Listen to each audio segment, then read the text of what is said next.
자, 여러분들 안녕하십니까? 의과학자 뿔라햄스터입니다. 자, 새 채널에서 이제 처음으로 올려드리는 영상인데, 구독자분들이 좀 많이 오셔가지고, 복용하시는 데 있어서 도움이 좀 됐으면 좋겠습니다. 자, 오늘은 좀 짧은 영상이긴 하지만 여러분들께서 아주 궁금하셨던 그런 주제를 가지고 말씀을 드리도록 하겠습니다. 지금 펜벤다졸이나 알벤다졸이나 메벤다졸 모두 드실 때 보조제로서 비타민이라든가 커큐민이라든가 그리고 CBD 오일, CBD 오일을 구하기 힘드신 분들은 뭐 들기름 같은 것들을 드시는데 여러분들께서 질문하시는 게 뭐냐면 지금 이 세 가지 보조제들은 조 디펜스가 복용했던 프로토콜대로 하는 것이고 비타민 E라는 경우는 흡수율을 올려주기 위해서 그리고 CBD 오일 같은 경우는 역시 흡수율을 올려주지만은 이 자체로서 염증을 완화시키고 통증을 완화시키는 역할을 하기 때문에 드시는 것 같고요. 그리고 커큐민 같은 경우도 단독으로 항암 효과가 상당히 좋은 항산화 물질입니다. 그래서 이 커큐민에 대한 항암 효과를 연구한 논문들도 상당히 많기 때문에 언제 한번 이 내용을 가지고도 말씀을 드리도록 할게요. 자, 오늘은 그런데 비타민 E가 아니라 비타민 C를 펜벤다졸이나 알벤다졸, 메벤다졸을 먹을 때 같이 복용해도 과연 괜찮을까라는 주제입니다. 제가 이 주제를 가지고 정확하게 한 5일 정도를 자료 조사를 좀 했는데 별로 없어요. 그리고 이 여러분들께서 지금 오해하고 계신 그 부분이 뭐냐면 이 비타민 C랑 이 구충제를 같이 복용을 하면 벤젠이 형성이 돼서 발암물질이 되기 때문에 오히려 암을 더 증식하게 만들 것이다 라는 주제일 거예요. 근데 이게 제가 설명을 드릴게요. 지금 여기 화면에 보이시는 펜벤다졸, 메벤다졸, 알벤다졸의 분자 구조입니다. 자, 여기 보시면 육각형 모양으로 되어 있는 게 있어요. 그 육각형 모양으로 되어 있는 것이 메벤다졸이나 펜벤다졸은 2개씩 있는데 알벤다졸은 하나밖에 없죠. 근데 이 육각형 모양의 구조가 뭐냐면 벤젠입니다. 그래서 그 육각형 모양의 각 꼭지점에 붙어 있는 것이 탄소가 되겠고요. 그리고 그 탄소에 가지를 뻗어서 6개의 수소가 붙어 있어요. 그래서 벤젠은 화학식이 C6H6입니다. 탄소 6개, 수소 6개가 들어가 있는 것인데 이게 벤젠이에요. 근데 이 벤젠은요. 벤젠 자체 화합물이 아주 스테이블한 안정한 상태의 화합물입니다. 그래서 이 펜벤다졸이나 메벤다졸에 붙어있는 벤젠 고리 자체가 쉽게 분해되거나 쉽게 고리가 끊어지거나 그러는 일이 거의 없습니다. 그럼 뭔가 인위적으로 어떤 화학식 반응을 통해서 벤젠 고리를 끊어야 되는데 이제 여러분들께서 생각하시고 계시는 것이 비타민 C가 그러한 역할을 할 거라고 생각하는 것이죠. 근데 자, 여기 보시면 화학식 구조가 나와 있습니다. 만약에 C6H6라는 벤젠이 비타민 C와 반응을 했을 때 비타민 C가 분해가 되면서 몸 안에 들어가서 분해가 되면서 과산화수소가 나옵니다.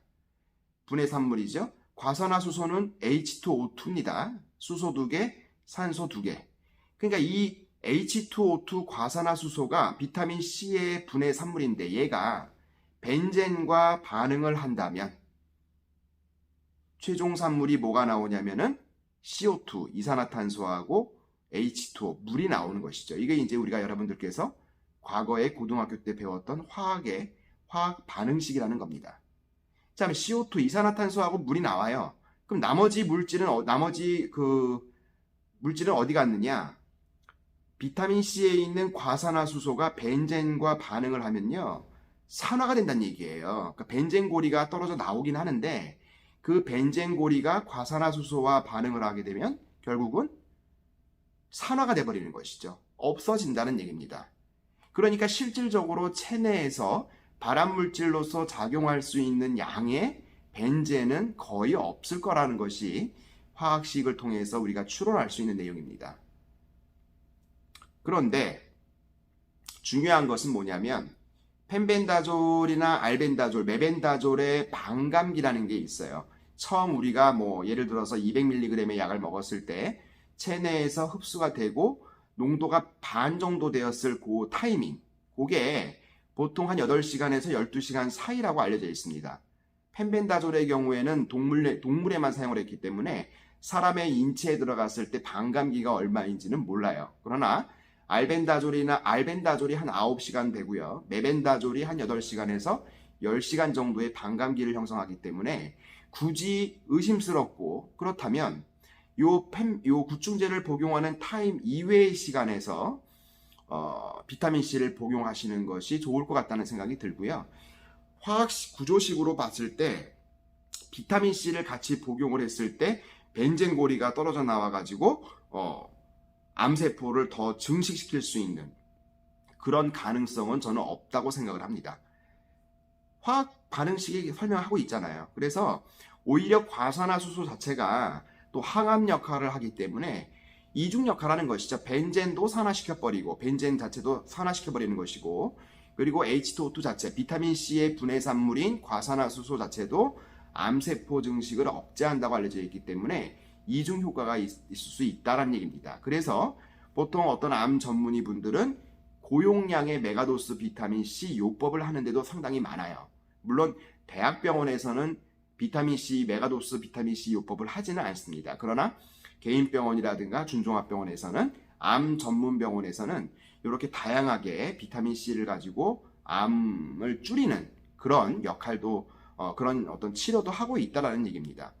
그러니까 여러분들이 꼭 항암제 치료라든가 방사선 치료만 받아야지만은 암을 치료한다고 생각을 하는데, 사실 찾아보면 가능성이 있는 물질을 가지고 암을 치료할 수 있는 방법은 많다는 얘기입니다. 물론 그 민간요법은 좀 다른 문제이긴 하지만 비타민C 같은 경우에 항암 효과는 이미 임상실험들도 많고요. 그렇기 때문에 의학적으로도 인정이 된 요법인데 대학병원에서는 잘 안 쓰죠. 항암제를 많이 쓰기 때문에. 그래서 오늘은 아까 말씀드렸던 그 비타민C의 분해산물인 과산화수소가 벤젠과 만났을 때 CO2, 이산화탄소와 물을 만들어내고 최종 산물로서 나머지 안 좋은 물질들은 산화가 돼버린다는 얘기예요. 이거는 화학구조식으로 맞는 얘기입니다. 그렇다면 이걸 통해서 추론할 수 있는 거는 오히려 벤젠이 떨어져 나와가지고 이게 하나도 분해가 안 되고 어떤 암세포를 증식하는데 더 유리한 역할을 하느냐, 그거는 논리적으로도 맞지 않다는 얘기입니다. 그래서 정 의심스럽고 정 불안하시다면 반감기, 구충제의 반감기를 고려하셔서 그 피하는 시간대에 복용을 하시면 문제는 별로 없을 것 같다는 생각이 저의 어떤 그 개인적인 생각입니다.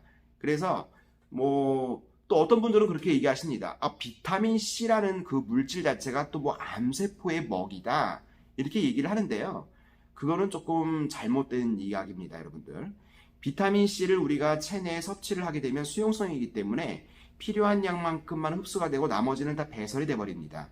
그러면 흡수된 비타민C의 용량이 우리 몸에서 분해가 될 거 아닙니까? 분해가 되면서 H2O2 과산화수소 자체가 나오기 때문에 그 과산화수소가 암세포에 도달을 하게 되면 암세포의 먹이가 될 수는 없는 겁니다. 오히려 분해하는 역할을 하는 것이죠. 암세포의 먹이는 성장이 빠르기 때문에 포도당이라든가 이런 것들을 에너지원으로 하기 때문에 당의 흡수가 중요한 거예요. 그래서 암 환자분들은 절대로 초콜릿이라든가 아이스크림 이런 것들을 너무 많이 드시면 오히려 암세포를 더 증가시킬 수 있는 그런 먹이를 먹는 거가 되기 때문에 단 음식들 이런 것들을 드시면 안 된다는 얘기입니다. 그러나 단백질의 섭취는 매우 중요하다고 제가 지난번에 말씀드렸죠. 면역세포의 기능이 활발하기 위해서는 단백질 섭취가 상당히 중요합니다. 그래서 이런 점들을 고려하셔서 정 비타민C를 드시고 싶다면 그 구충제의 복용 그 시간과 조금 갭을 두고 복용을 하시는 것도 좋을 것 같다는 생각이 들어요. 자, 이거는 꼭 여러분들께 말씀을 드리고 싶었고요. 저는 다음 영상에서 중요한 내용을 가지고 다시 오겠습니다. 어쩌면 오늘 영상보다 다음에 올려드릴 영상이 더 중요해요. 여러분들 메벤다졸에 대한 얘기입니다.